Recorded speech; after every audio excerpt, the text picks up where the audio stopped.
Teresa Miller, and I'm the Secretary of the Department of Human Services. And today I'm going to read Dewey Do It, Helps Owlie Fly Again. This is a book by Brahm, Wenger, and Alan Green, illustrated by Jean Gillmore. All right, let's begin.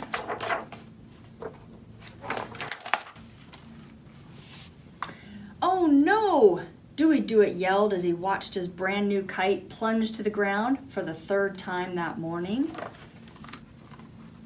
Dewey was not having a good day. All my friends can fly their kites, he said, but no matter how hard he tried, Dewey Do It just couldn't do it. You're doing it all wrong, said Howie Do It, Dewey's older brother. You have to fly the kite with the thingamajiggies hanging off the end, like this. Dewey's little sister, Anita Do It, came over to help too. Now Dewey knew what to do. He ran, pulling his kite, until suddenly his kite started pulling him right into a big tree. Crunch! This was a very tall tree. I can't climb that high, Dewey said. We should go ask Owlie for help, suggested Kenya Do It. Good idea. Let's go find him, said the twins, Woody Do It and Willie Do It. He can fly up there and get it down for sure. Their friend Owlie could be flying anywhere. He loved to flap his long, graceful wings and fly all over the jingle-jangle jungle. But when the Do-Its found Owlie, he wasn't flying. He wasn't flapping his wings. He was sitting in a wheelchair, dreaming of flying.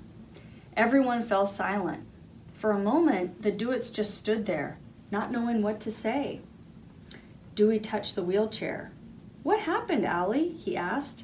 Anita was oddly shy too. Why are you holding the brush in your beak? I had an accident, Owlie replied. He slowly let the brush fall to his lap. I can no longer flap my wings and fly the way I used to. So for now, I use this wheelchair, and when I paint, I hold the brush this way. But I can still do lots of things, Owlie said. I can use my special computer whenever I like. I just tell it what to do. I can whistle, I can sing, I can even zoom through the jingle-jangle jungle and visit all my friends. But the truth was, sometimes Owlie still felt sad. I do miss flapping my wings, he sighed. He looked up at Dewey's kite stuck in the big tree. I'd really love to fly up and get your kite down for you. Then fly again you will, my friend, said Dewey. He tied some thingamajiggies to Owlie's wings and legs and took off across the park. Dewey tried again and again to fly Owlie like a kite, with very little success. He did, however, succeed in carving out a very large hole in the ground. That's not going to work, Owlie explained. Owlie's not a kite, he's an owl. I know, said Dewey, but we have to find a way to help Owlie fly again. Everyone agreed. Everyone wanted to help. There was lots of work to be done. First, Owlie has to learn how to flap his wings again, said Howie. We need to build him a galiftin' and gaflappin' machine. A galiftin' and gaflappin' machine, asked Kenya. How do we build that? I know, said Willie. He reached into his pocket. Look, I have the plans right here. The Do-Its studied the big blue drawings, trying to make sense of all the funny squiggles and curvy lines. Finally, Dewey declared, ropes and springs, gears, big and small. We have these things. We have them all. What are we waiting for? Let's go build it. It took a little time and lots of practice, but pretty soon, Owlie was galiftin' and gaflappin' all over the place. I'm ready to fly up and get your kite now, yelled Owlie. He was so excited to fly again, his dream was coming true. Almost, said Dewey, almost. But Dewey knew there was more to do. Follow me, everyone, he said. Everything we need to help Owlie fly again is right here in the park. Dewey held Owlie on his arm while the Do-Its pushed them around and around on the merry-go-round. The wind lifted Owlie's wings and made him feel like he was flying again. Whee! I'm flying! Owlie squealed with delight. I'm flying! Owlie thought he was ready, but Dewey knew there was more to do. Almost, he said. Almost.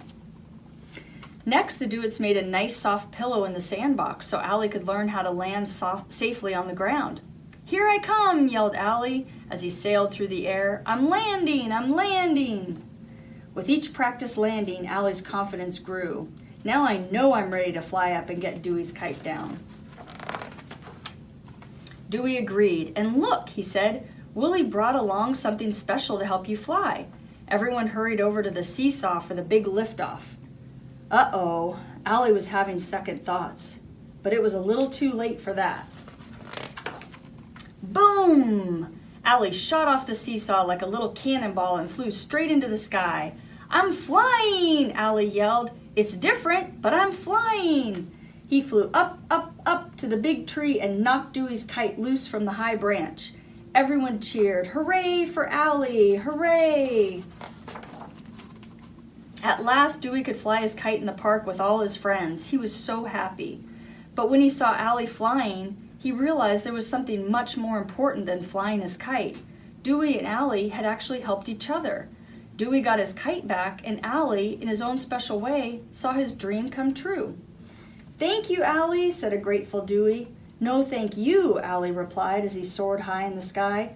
"Thank you, everyone, for helping Owlie fly again." The end.